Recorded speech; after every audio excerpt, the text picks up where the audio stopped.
Damos paso a continuación a la tercera ponencia del día de hoy. Nos acompaña Alex Rigelmo, al que todos conocéis. Leo brevemente su currículum para familiarizarnos un poco con él. Alex es doctor en periodismo por la Universidad Complutense de Madrid, cursó el programa de alta dirección de empresas en el IES, trabajó en La Voz de Castilla, en Europa Press y en El País, de cuyo libro de estilo es responsable. En 1999 fue nombrado director de la cadena de diarios locales del Grupo Prisa y en mayo del 2002 director general de contenidos de Prisa Internacional. En el año 2004 asumió la presidencia de EFE y durante su mandato esta agencia vivió su único periodo de rentabilidad. Se creó la Fundeu y se aprobó el Estatuto de la Redacción, que garantiza la independencia de sus periodistas. En el año 2012, Alex Rigelmo regresó como directivo a Prisa y en abril justo de este año ingresó en la Academia Colombiana de la Lengua como miembro correspondiente. Alex ha publicado 9 libros sobre lenguaje y periodismo, entre ellos La seducción de las palabras, El genio del idioma y La información del silencio. Te damos las gracias, Alex, por aceptar la invitación. Gracias. Buenos días. Muchas gracias por su asistencia. He de hablar sobre el español del siglo XXI, la evolución de las palabras en los medios, que es un campo amplísimo, y voy a intentar ofrecer algunas pinceladas necesariamente superficiales, pero que nos pueden dar una idea de cómo ha ido evolucionando el léxico en los periódicos. En resumen, lo que voy a plantear es que, en resumen, el lenguaje en la prensa se ha ido suavizando en el terreno de la política y se ha ido endureciendo en el terreno del terrorismo. Ahora nos parece increíble, pero en los años 60, 70, a los terroristas se les llamaba activistas y se decía 2 activistas de ETA han sido detenidos. Esto ahora nos parece inconcebible, ¿no? La palabra activista la podemos reservar para un miembro de Greenpeace, por ejemplo, o de algún tipo de organización humanitaria. Pero los activistas eran los terroristas. Y no se hablaba de atentados, se hablaba de acción armada, es decir, el lenguaje que los propios terroristas utilizaban para denominar ellos la realidad era asumido por los periodistas. Obviamente, la evolución del lenguaje en los medios es un reflejo de las evoluciones que ha experimentado la sociedad. Es curioso porque los periodistas durante el franquismo, parto de los últimos años del franquismo para hacer este análisis, tenían mucho cuidado con la sintaxis y con el estilo, pero no tanto con el léxico, salvo para evitar palabras malsonantes y groseras. Ahí sí que había una cierta prevención.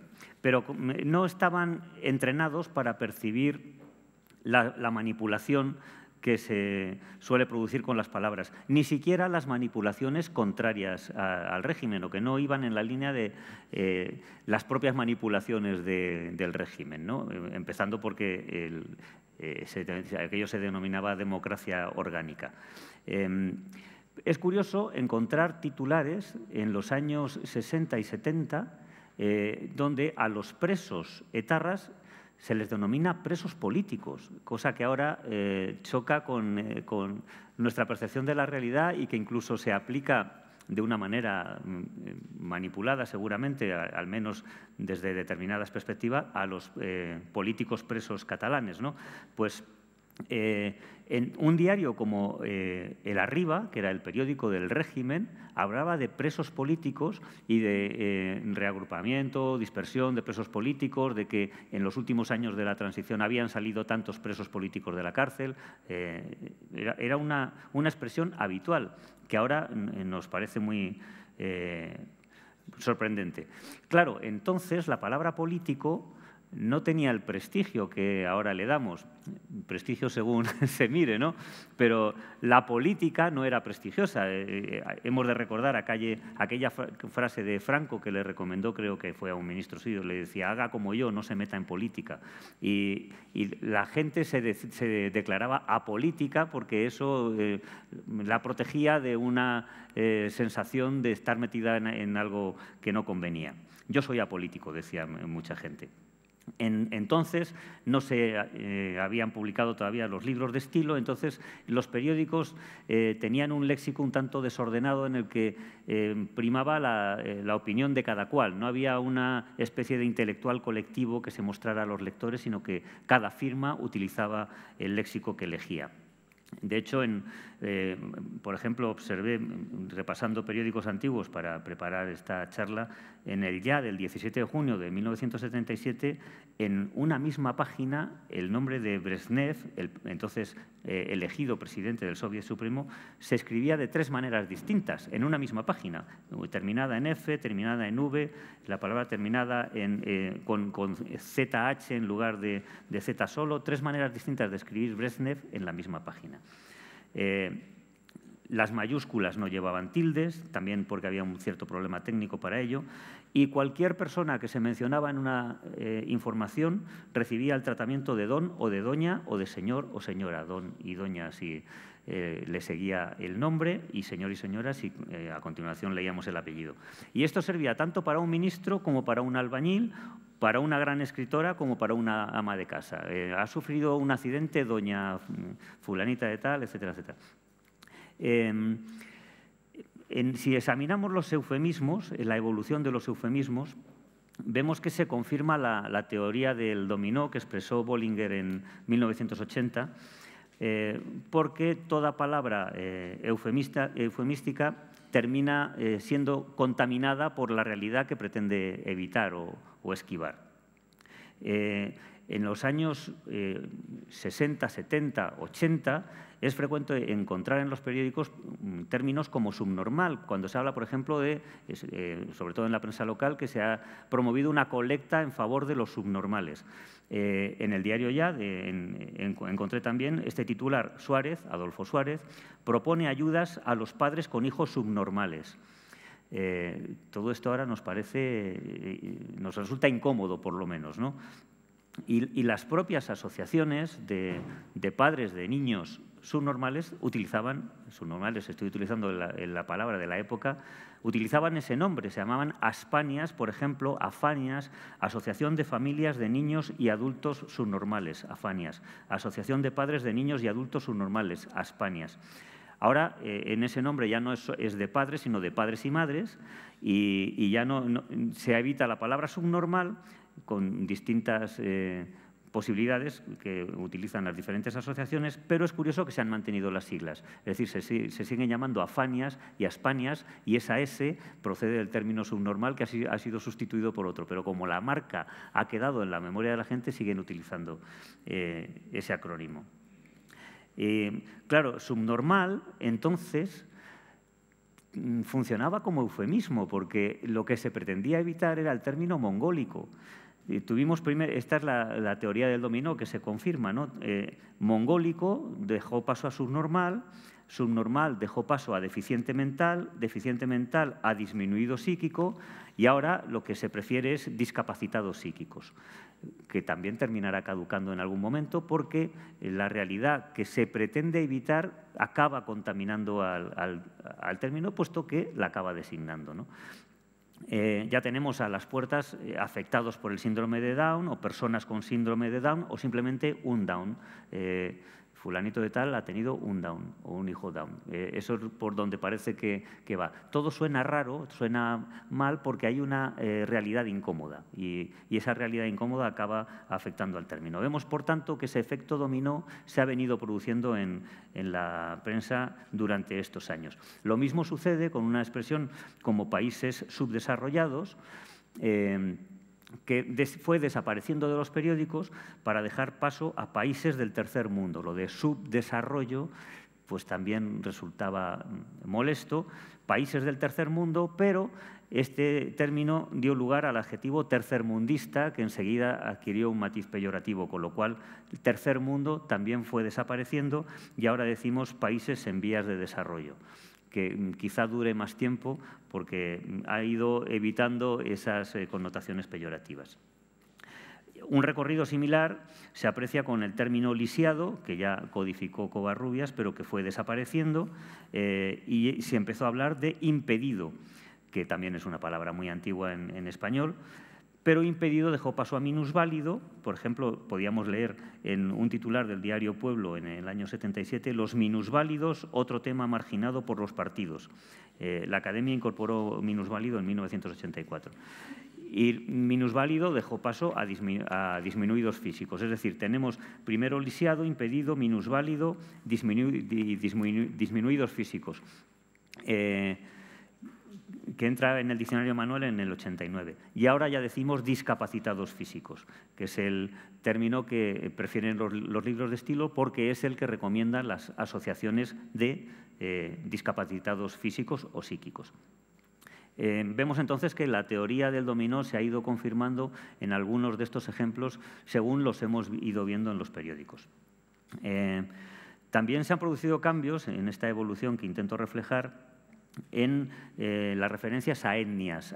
Antes, en los titulares de los periódicos aparecían con frecuencia palabras como gitanos, negros, etc., ¿no? Por ejemplo, un gitano mata a un vecino en Elche, ¿no? Esto ahora es impensable, nadie lo hace, pero sucedía a menudo. Un término como las vascongadas ha dejado paso al País Vasco, ¿no? Las vascongadas durante el franquismo, que no necesariamente era un término peyorativo, pero se acabó tomando como tal. El actual Athletic Club de Bilbao se llamaba el Atlético de Bilbao. Tailandia se escribía con H entre la T y la A, y Baracaldo no llevaba ninguna K. Y México aparecía en los periódicos con J. Y Luther King era Martín Lutero. Por ejemplo, encontramos en un diario, se fuga de la cárcel el asesino de Martín Lutero King. Y Mao se apellidaba Zedong en vez de Zedong. Es decir, los nombres, las localidades, clubes de fútbol, lo que ahora llamamos comunidades autónomas y antes eran regiones, van cambiando su nombre a lo largo de estos años. Y es curioso que ahora utilizamos con naturalidad el sistema horario de 24 horas, pero uno se podía encontrar en el año 80 una información que decía José Luis Perales actuará en la discoteca Liceo a las 7:15 de la tarde. Ahora diríamos las 19:15. Bueno, todo esto formaba parte de una cierta ingenuidad en los periódicos. No hay ninguna mala intención en todo esto, porque la prensa no tenía entonces el colmillo retorcido. Ahora sí que hay más maneras de darles vueltas a todo, ¿no? Pero dentro de esa ingenuidad, pues uno se encuentra un titular en el diario Ya, el 11 de junio del 77, que decía ¿es posible el trasplante de cabeza? Y un eminente cirujano estadounidense, Robert White, declaraba en el texto que dentro de 10 años sería viable el trasplante de cabeza. Estamos hablando del año 77. Bueno, 40 años después lo más que se ha logrado es el trasplante de cabello. Pero esa ingenuidad que rezumaba toda la prensa se reflejaba en el léxico y también en informaciones como estas de periódicos serios en la época. O sea, no estamos hablando del Caso, estamos hablando del diario Ya, un periódico serio en la época. La aparición de los libros de estilo, fundamentalmente el de EFE y el País, ya influyó en que los periodistas tomaran una cierta conciencia verbal y que entendieran que incluso las palabras más insospechadas pueden llevar una carga adicional, ya sea ideológica o de elegancia o de simple y llano desprestigio o todo lo contrario, prestigio. ¿Ha variado la riqueza léxica en los diarios en estos años? Bueno, tenemos disponible el informe Aracne, que fue encargado por la Fundeo a una empresa de evaluación de textos, que se hizo tomando la referencia desde 1914 a 2014, con 4 periódicos centenarios que ya han digitalizado sus archivos. Entonces, se trataba el Norte de Castilla, el Correo de Mallorca, Diario de Mallorca, que es el mismo periódico que cambió de nombre, el Heraldo de Aragón y La Vanguardia, que se han repartido homogéneamente a lo largo del tiempo. Se obtuvo un corpus de 5.167 artículos, 84.900 oraciones y 1.921.000 palabras. Bueno, el pico me lo salto. ¿Qué ha variado la riqueza léxica en los periódicos con atención a ese corpus y a la selección que de él se hizo? Bueno, el número de palabras diferentes que contiene un texto en relación con el número de vocablos totales es el criterio que se utilizó con distintas fórmulas técnicas. Y la principal conclusión sostiene, porque no, este estudio sigue vigente, que la riqueza lingüística en términos generales no parece haber sufrido grandes variaciones en el último siglo. Es decir, la variedad de vocablos entre 1914 y 2014 no ha variado en número. Ahora bien, eso parecía ofrecer una conclusión optimista, pero claro, ahora un periodista debería manejar más palabras que en 1914, sobre todo porque se ha producido una gran especialización del periodismo en hábitos como la ciencia, la biología, la medicina, el consumo, la economía, la ecología, y la especialización de los redactores es ahora mucho mayor que la que podía darse en 1914, cuando los periodistas eran solo especialistas en cosas generales, ¿no? Muchos seguimos siendo especialistas en cosas generales, pero ni siquiera entonces había secciones de economía en los periódicos, ¿no? Que ahora nos parece de lo más natural, ni por supuesto de ciencia, tecnología. Y entonces esa no variación, esa invariabilidad de la riqueza léxica hay que tamizarla con esa idea de que es que ahora estamos ante lenguajes más especializados, todos tenemos un lenguaje más especializado que hace años, y si no ha variado la riqueza léxica, quizá el problema estribe en que el lenguaje general ha perdido riqueza, mientras que el lenguaje especializado ha ido aportando vocablos que antes no se utilizaban. Por otro lado, claro, la variedad léxica no ofrece necesariamente una idea de calidad de las palabras, porque se puede tener una gran variedad léxica en un registro vulgar, por ejemplo, y alguien que habla con vocablos coloquiales o de escaso cuidado, incluso incorrectos, puede ofrecer también un vocabulario muy variado en términos cuantitativos. Pero se han observado en ese estudio algunas tendencias interesantes. Por ejemplo, la fortísima disminución de los superlativos, y acabo de utilizar un superlativo.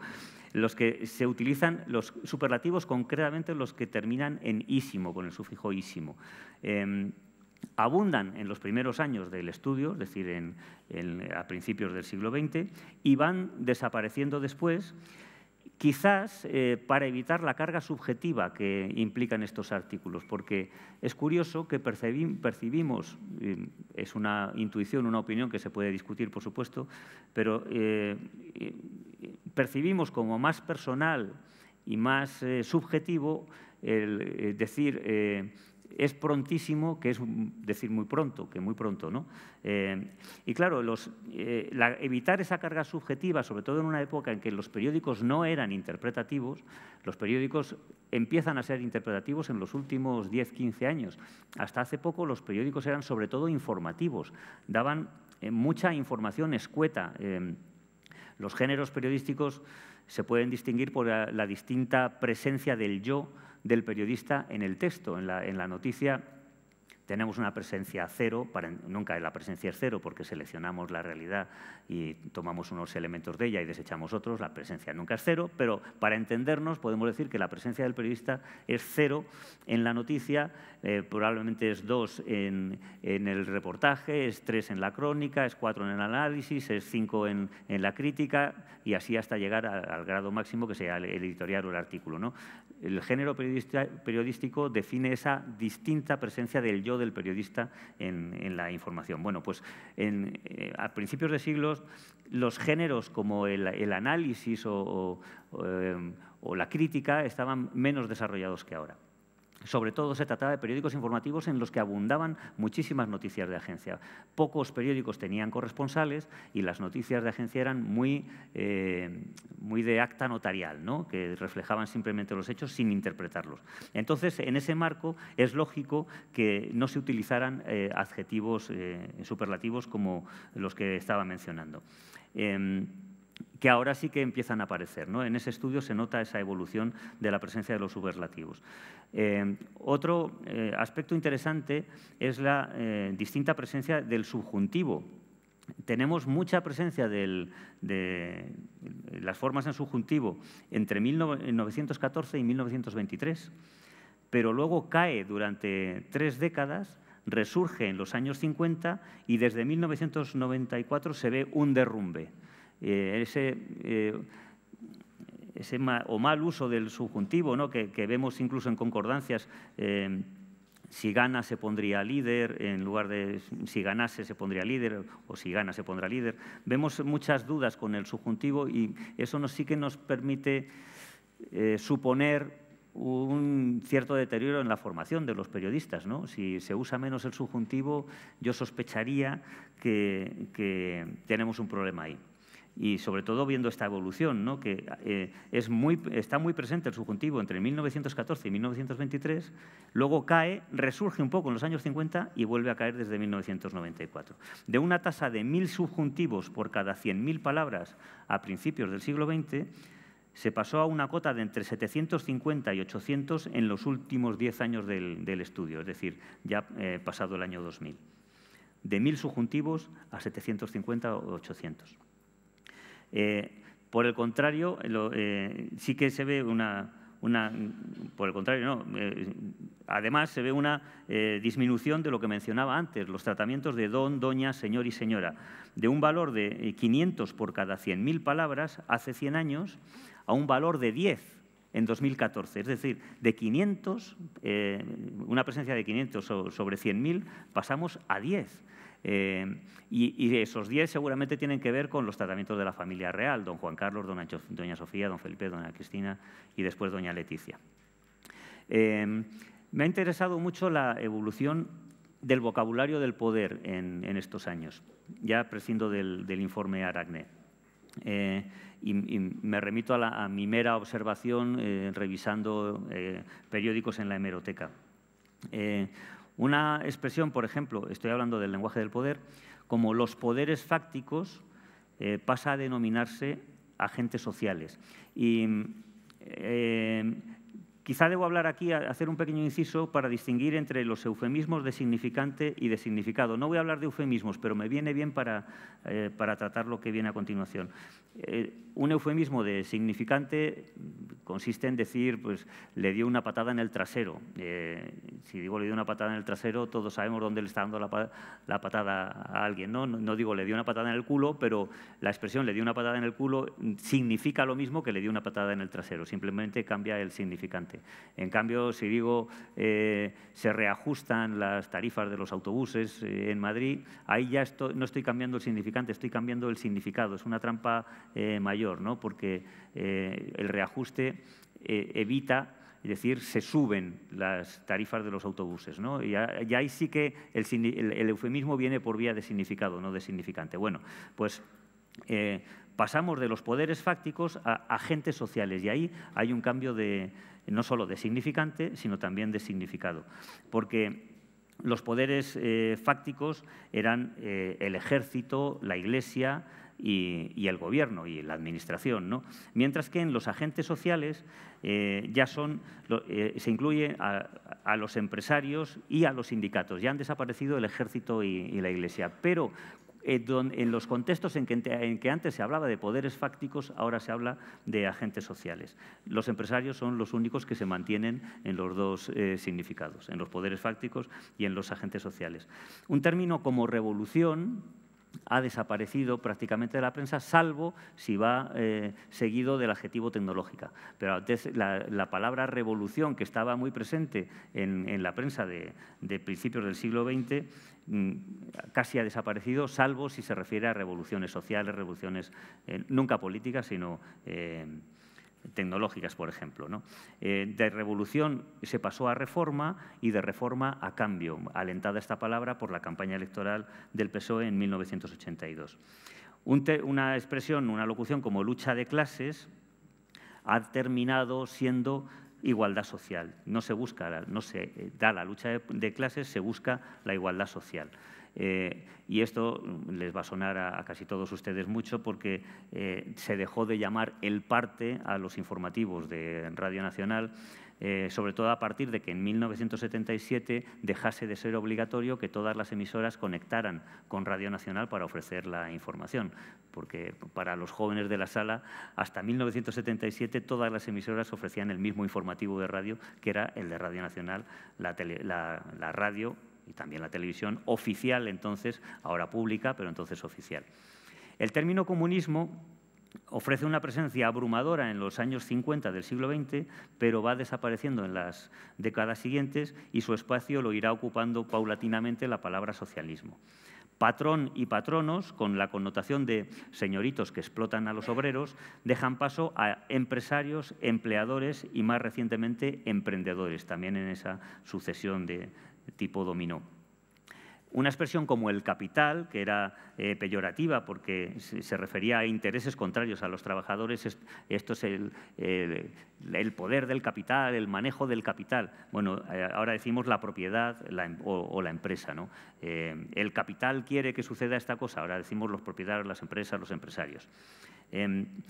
Se producen, en cambio, cambios de significante en lo que en la manera de expresar la palabra que designa a los que comparten un mismo partido político.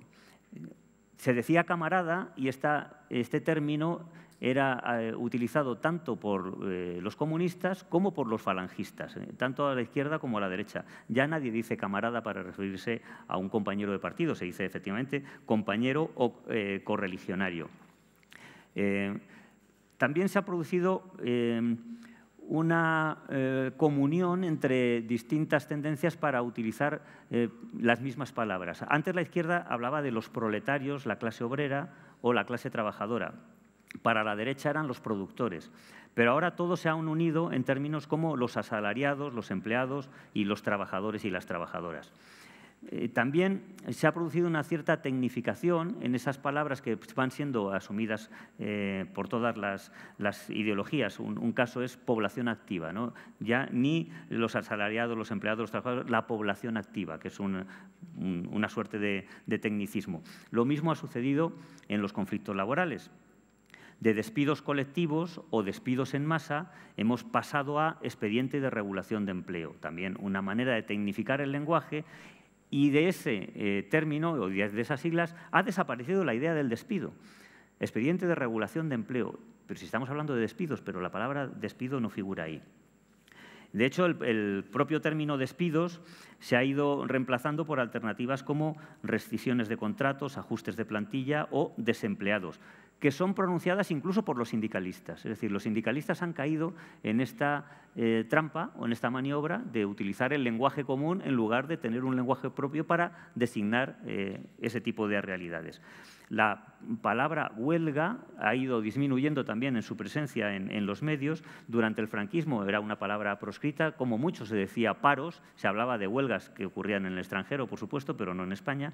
Y ahora han ido surgiendo términos como movilizaciones, conflictos, conflicto colectivo, y solo cuando la situación es extrema reaparece el término huelga. En definitiva, lo que quiero expresar con estos ejemplos es que todo el vocabulario político y sindical se ha hecho más amable durante la transición, a partir de la transición, en consonancia con una época en la que se buscaban los consensos, y ese vocabulario se ha mantenido hasta hoy.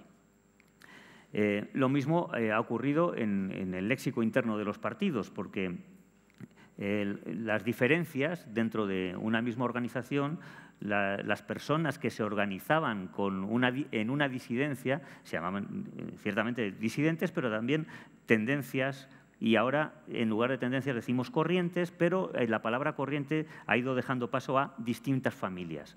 Las distintas tendencias, las distintas corrientes, las distintas familias y, últimamente, las distintas sensibilidades. Vemos cómo se va produciendo esa suavización del lenguaje. Al mismo tiempo han ido desapareciendo, no es que se hayan sustituido, sino que yo creo que las podemos dar por desaparecidas.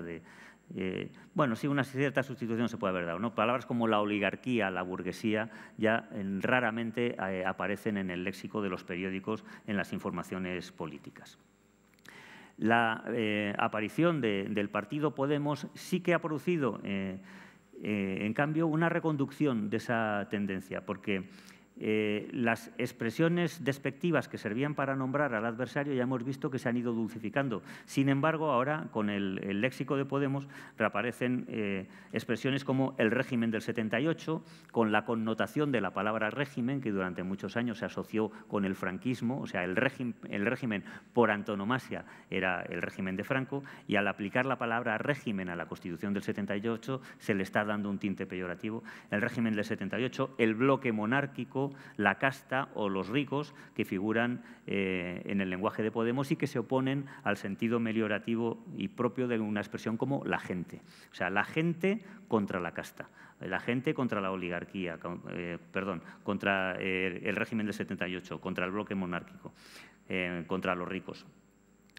En cambio, esta suavización en el lenguaje general no se ha dado en el lenguaje del terrorismo, donde ha ocurrido exactamente lo contrario. La suavización del lenguaje se producía en los primeros años de la existencia de ETA.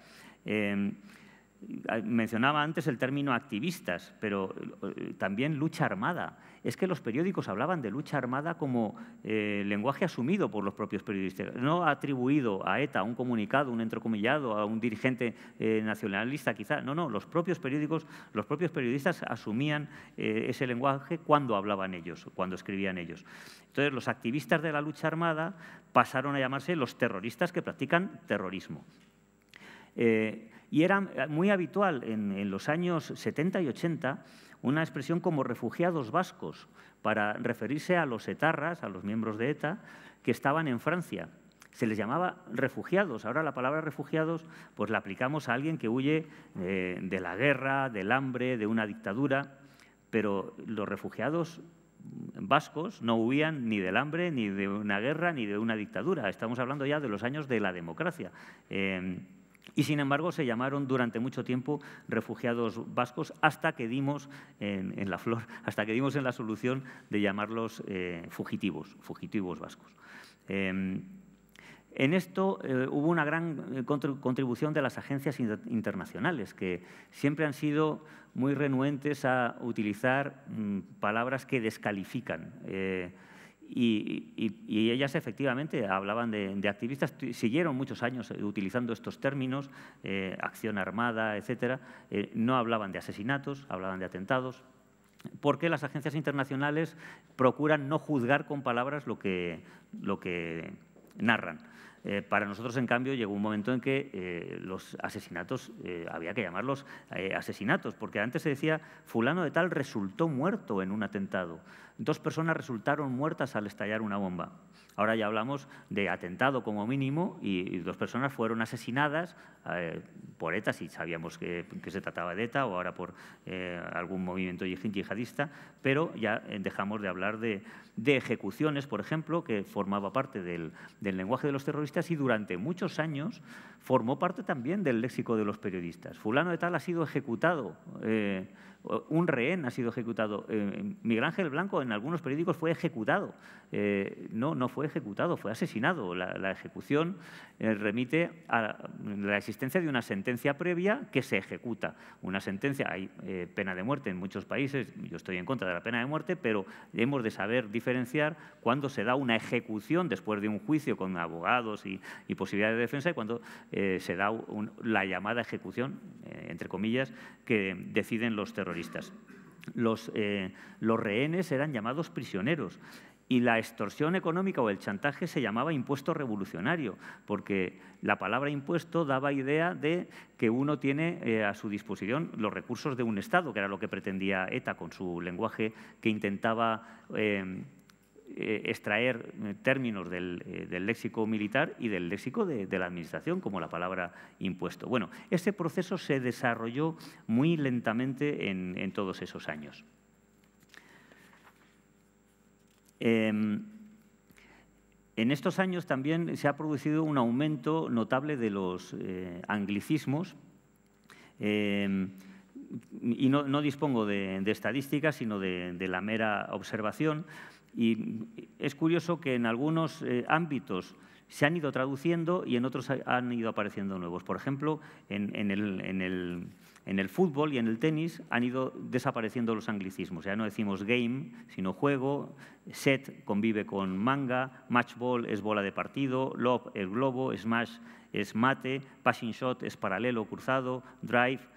Bueno, con esto la traducción a veces es un poco curiosa, porque drive, que sería dirigido o con golpe conducido, se está traduciendo como derechazo, y a veces oímos grande derechazo de Nadal, que es zurdo, y es un poco, lo vamos a oír en Wimbledon todas las veces que juegue Nadal, oiremos derechazo de Nadal, aunque todo el mundo sabe que es zurdo, porque es la traducción mala de drive. Pero bueno, eso no evita que en el tenis se haya producido una traducción de la mayoría de los términos. También en el fútbol ya no decimos referee, sino árbitro, no decimos score, sino marcador, offside ha pasado a ser fuera de juego, goalkeeper. Es curioso porque estos términos los encontramos en las primeras crónicas del fútbol, escritos en cursiva a veces y otras veces no. Goalkeeper en lugar de portero, arquero, guardameta o cancerbero. Linier todavía ha llegado más a nuestros días, pero ya se dice juez de línea, el línea, el auxiliar, el abanderado en América. Y esa expulsión de los anglicismos que se ha producido en el tenis y en el fútbol también sucedió en el baloncesto, pero hay ahora una recuperación de esos términos procedentes del inglés, seguramente como consecuencia del gran prestigio de la NBA o NBA.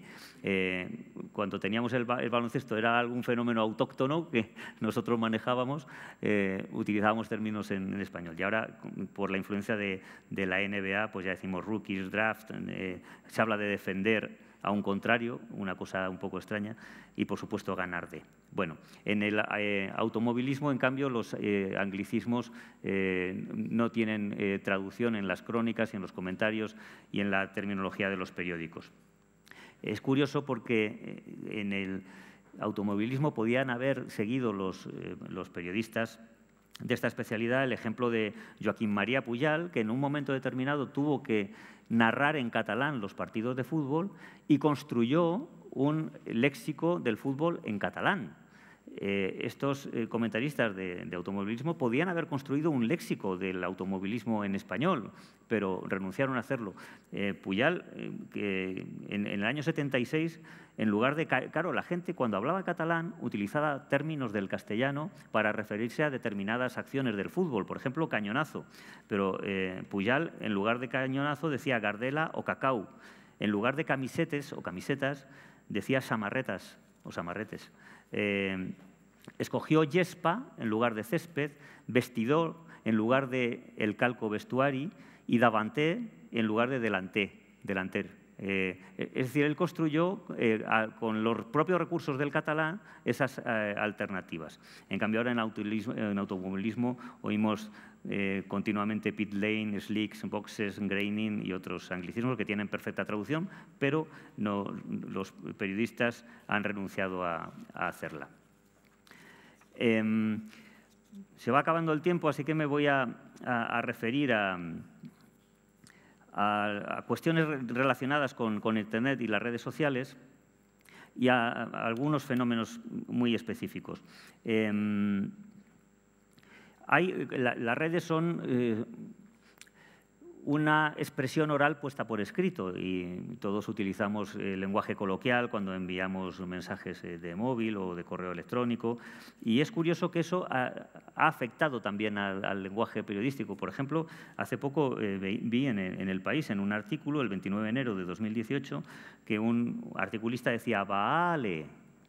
Esto habría sido impensable hace 10 años. Nadie escribía vale, o sea, habíamos dicho vale, pero vale, ¿no? Y se utilizan acortamientos como indepes, ¿no? En lugar de independentistas, los indepes, que forma parte del lenguaje coloquial, que eso es como, en fin, como si hubiéramos hablado hace años de que los niños iban al cole. Sonaría raro. Ahora ya no nos parece raro, ¿no? Los niños van al cole, pero hace 20 años los niños van al cole, en un titular sonaría extraño, ¿no? Y luego el lenguaje de las redes es muy asertivo y hay poca presencia de los elementos de duda. Por ejemplo, quizás, tal vez, a lo mejor, puede que, acaso, probablemente, seguramente. Es más, a menudo cuando se reproducen opiniones de alguien en las que sí figuran esas cautelas, uno no está seguro de algo y dice, pues tal vez esto fue así, en la reproducción se da una especie de teléfono estropeado en el que en la transmisión de lo que uno ha dicho van desapareciendo los matices y sobre todo las cautelas de duda. Y otro fenómeno que me parece muy curioso es que ahora, como todo tiene respuesta inmediata, hace años uno escribía un artículo en un periódico y quizá llegaba alguna carta al periódico comentando algún aspecto de ese artículo, un lector que se tomaba la molestia de escribir un folio y meterlo en un sobre, comprar un sello y echarlo a correr. Esto pasaba poco, ¿no? Pero ahora uno escribe algo y es que a los 10 minutos ya hay comentarios que siguen ese artículo, hay, por supuesto, tweets que lo critican, etcétera. Y claro, como las reacciones son inmediatas y hay mucha incapacidad en esos usuarios, mucha, para interpretar correctamente las ironías, para saber que se utiliza una determinada frase pues, a efectos retóricos. Cuando alguien dice, todo el mundo sabe esto, siempre hay uno que dice, no, todo el mundo no sabe esto, porque los chinos seguro que no tienen ni idea. O sea, expresiones que utilizamos de manera habitual, que nos sirven para comunicarnos, tienen inmediata réplica, ¿no? Entonces, ¿eso a qué está conduciendo? Pues yo vengo observando en los artículos de prensa que cada vez hay más incisos para todos esos navegantes que uno piensa, esto seguro que un 20% no va a entender esto, sobre todo si le llega de un amigo, que se lo pasa a otro amigo, que no saben el contexto en el que este artículo está escrito, etcétera, etcétera, ¿no? Entonces, cada vez hay más paréntesis, incisos y aclaraciones que intentan cerrar esa puerta a la interpretación extraviada, pero posible, quizás con el propósito de no encontrársela después en los comentarios que siguen al artículo, ¿no? Y bueno, otra consecuencia de la presencia de redes sociales, y ya estoy en el siglo XXI después de este rapidísimo recorrido por los años de la prensa, es que se cuida mucho la elección, mucho más que nunca, de las palabras para los titulares, con ciertas desviaciones. Es decir, hoy es posible en una redacción este diálogo. No solo es posible, sino que es veraz, ¿eh? Llega un jefe y dice al periodista que está en la mesa de edición, tenemos que informar de ese tiroteo en Cuenca. Y dice el redactor, no está claro que haya sido un tiroteo. Y el jefe dice, es igual, hay que poner tiroteo en Cuenca porque es lo que está buscando la gente. Esto es tremendo. Si no pones tiroteo en Cuenca, tu noticia, que va a ser precisa y que va a hablar de que una persona ha fallecido por un disparo, pero puede habérselo dado, propinado él mismo o otra. No sabemos si es un tiroteo. Son las primeras investigaciones, no está claro lo que ha sucedido. No, hay que poner tiroteo porque si no, tu noticia no la va a leer nadie. Bueno, otra consecuencia de las redes sociales, obviamente, es la proliferación de insultos. En febrero de 2018, la cadena SER, en colaboración con la empresa Sentisis, verificó que los insultos en las redes sociales durante los partidos de fútbol forman parte del 16% de las conversaciones que se desarrollan mientras el balón está en juego. Pero, en fin, esto es un fenómeno con el que hay que contar. Y, en cualquier caso, por cerrar con un apunte optimista, las redes sociales, la Internet, el correo electrónico, está obligando a millones de personas a relacionarse con un teclado y, por tanto, a relacionarse con la escritura y, por tanto, a relacionarse con la ortografía. Hace 20, 30 años, la mayoría de la gente escribía muy de vez en cuando una carta a un familiar o redactaba una instancia para pedir algo a la administración, pero salvo, y ahora estoy haciendo un inciso, salvo relación profesional con la palabra, como puede ser un periodista o un abogado, la gente no escribía. Claro, si escribo un artículo, la gente no escribía, habrá alguien que diga, pero hombre, los periodistas, los abogados, los traductores escribían. Bueno, este es el problema. Pero la gente no escribía y ahora la gente escribe y la gente está obligada a relacionarse con la palabra y con su escritura se presentan en sociedad. En el grupo de WhatsApp de la Asociación de Padres y Madres de los niños y niñas del colegio, uno con su ortografía se viste su inteligencia, viste su presencia, ¿no?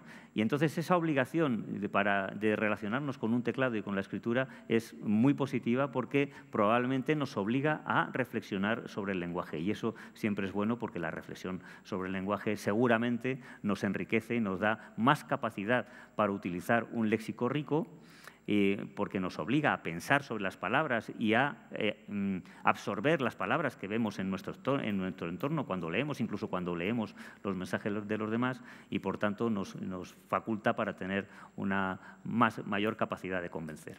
Bueno, este es el recorrido muy rápido que he hecho sobre la evolución del léxico en los medios de comunicación en los últimos años. Insisto, se ha pasado de un lenguaje más rudo y más combativo y más militar a un lenguaje más suave en la política y en la vida en general. Se ha hecho más severo el lenguaje sobre el terrorismo, afortunadamente, y estos fenómenos en las redes sociales que menciono que nos obligan a los periodistas a tener más cuidado con lo que escribimos y a pensar que va a haber un porcentaje de gente que no va a entender lo que queremos decir y que, por tanto, se requieren explicaciones adicionales. Esto es un poco el resumen de todo lo que he querido contar. Muchas gracias por su atención.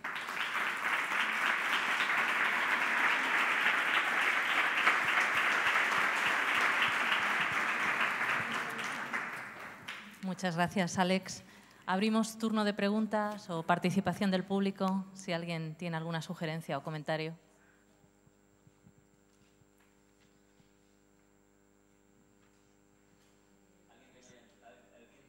Me exija algún inciso que no hice. Pues.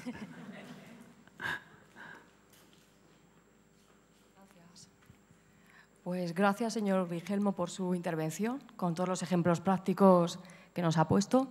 Yo quería comentar, bueno, y saber su opinión respecto a una expresión de fútbol, a raíz de lo que usted ha comentado, que he escuchado, que es hacer daño al rival. No sé por qué. Hacer daño al rival. Hacer daño. Sí. Últimamente hay que hacer daño al otro equipo.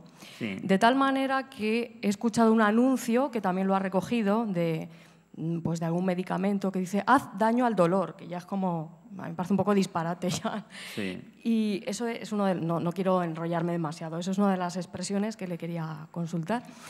Y la otra es esta frase, bueno, son dos palabras, son dos vocablos, que son las startups, sí, tan de moda ahora. Yo escucho espacios patrocinados en radio, principalmente, y siempre me llama la atención tanto el significante, que sea un anglicismo, no sé muy bien cómo podríamos traducirlo, así como empresas digitales, y también el significado, porque yo creo que es como un concepto muy ambicioso. Y realmente a veces es que son tres amigos que se reúnen para lanzar vía web pues, alpargatas sumergibles o algo así, y nunca sabemos realmente cuántas fracasan. Nos quedamos siempre con los datos triunfalistas de no sé cuántas startups.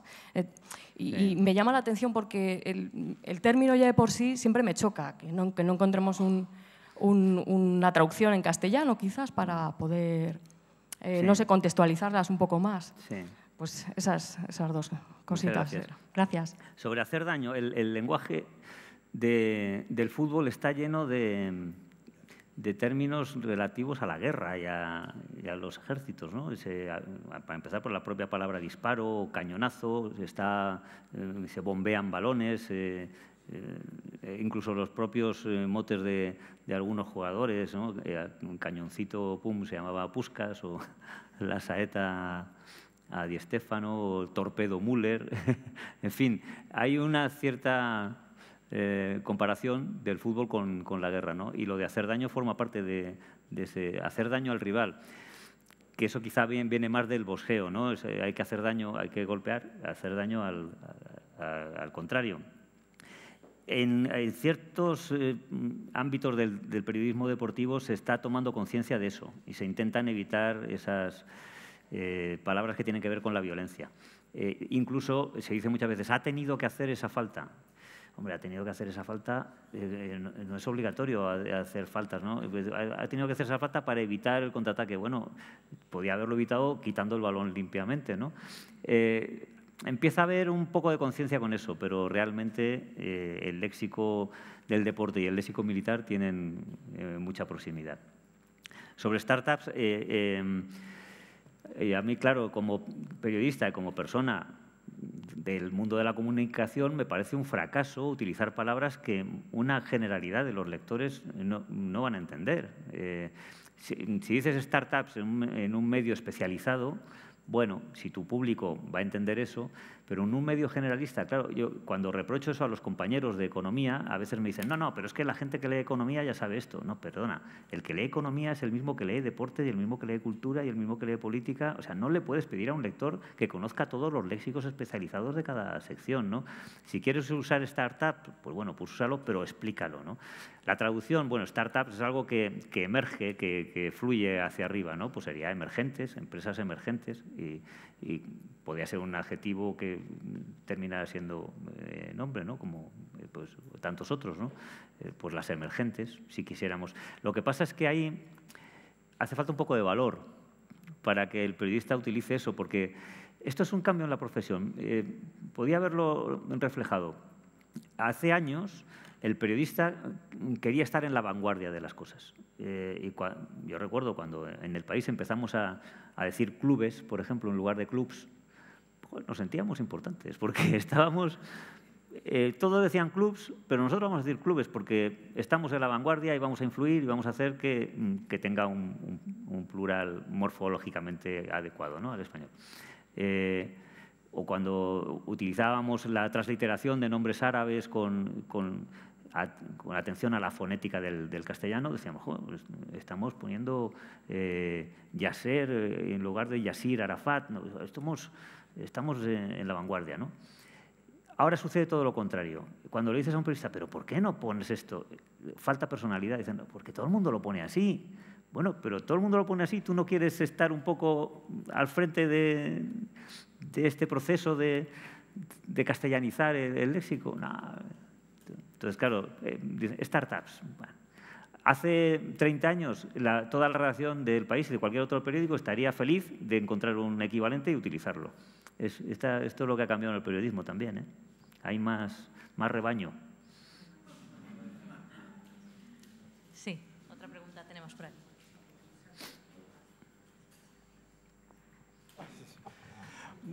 Bueno, es inevitable suscitar la pregunta que ya ha aparecido en la primera ponencia de esta mañana sobre el uso del lenguaje no sexista, en este caso en los medios de comunicación. Esta mañana lo hemos tratado desde el punto de vista de la Real Academia Española y un poco la posición más normativa con el profesor Fernández de Miranda.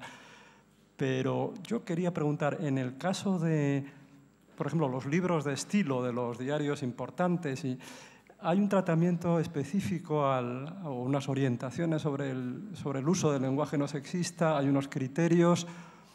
Ese es un tema que se debate no en los libros de estilo, sino en las redacciones o en otro nivel, digamos, de decisión.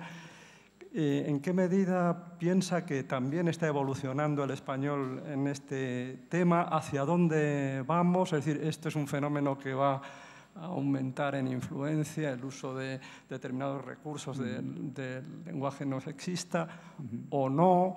Hay una posición, por ejemplo, consciente, combativa en un sentido o en otro por parte de los medios de comunicación, o unos sí y otros no. Sí.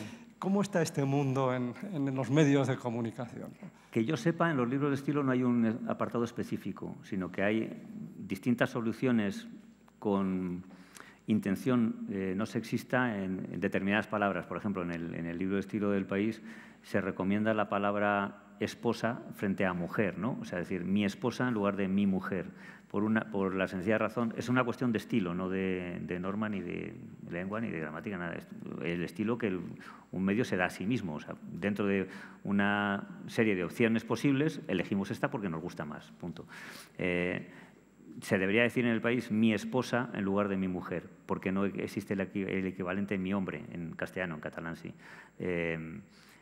Esposo, esposa, no, pero mi mujer no tiene el equivalente mi hombre. Entonces, bueno, al no darse esa asimetría, pues preferimos esposo y esposa. Es una elección de estilo, hay varias elecciones así, ¿no? El País, por ejemplo, fue el primer periódico en que empezó a llamar a las mujeres por su apellido, y solo su apellido. Es decir, Thatcher aprueba tal cosa. En los años en que empezó a hacerlo el País sonaba muy raro, porque todo el mundo decía la señora Thatcher. Es lo que explicaba antes de que han ido desapareciendo los tratamientos. Tardaron más en desaparecer con las mujeres que con los hombres, ¿no? Y ahora lo que intentamos evitar es que las mujeres sean designadas por su nombre y no por su apellido. Soraya, lo habréis oído cantidad de veces, o Keiko en lugar de Keiko Fujimori, o Hillary en lugar de Clinton, si es su apellido. Ahí hay un problema porque coincide con el de su marido, ¿no? Pero se puede resolver. Es decir, no hay un apartado específico, sino distintas soluciones esparcidas por el libro de estilo. Ahora sí se da en el periódico una corriente de periodistas que quieren que se haga un apartado específico. Es posible que lo hagamos. Lo intentaremos hacer con sentido común. En esa evolución de la prensa sí se observa que la palabra hombre como genérico, o sea, como abarcante de hombres y mujeres, se va reduciendo y ya se utiliza más la persona. O sea, es difícil erradicarla de una expresión como el perro es el mejor amigo del hombre. Un académico mexicano decía en broma que habría que decir el perro y la perra son el mejor y la mejor amigo y amiga del hombre y de la mujer, indiferentemente. No vamos a llegar a eso. El problema de las duplicaciones es que se pueden utilizar una vez, pero sostenerlas durante un discurso es muy incómodo. Pero sí es posible encontrar soluciones como, por ejemplo, ha sucedido en el Colegio de Abogados. El Consejo General de la Abogacía se llama, ¿no? En lugar del Colegio de Abogados. Bueno, Consejo General será por otros motivos, ¿no? O se puede hablar de los problemas de la judicatura en lugar de los jueces y las jueces. Bueno, he visto que hay una asociación de mujeres juezas, que también me parece un poco raro, ¿no? Asociación de juezas, no hace falta decir mujeres, pues se llama así, Asociación de Mujeres Juezas. O sea, que estamos ahí en un terreno en el que los desbarres pueden suceder, ¿no? Ahora, hay soluciones que no vulneran lo que todos entendemos por la norma y el lenguaje común, que son aplicables y que me parecen bien, ¿no? Escribí hace un par de meses un artículo largo sobre todo eso y, bueno, hay soluciones razonables. Pero es verdad que ahora al oír el hombre, ¿no? Los problemas del hombre, a mí ya se me hace raro. Yo pondría los problemas de la humanidad o los problemas de la persona. Sí que hay veces que me resulta raro, cosa que antes no pasaba. Pero en cualquier aspecto de esto me remito a la autoridad de Pedro Álvarez de Miranda, con quien no osaré discutir.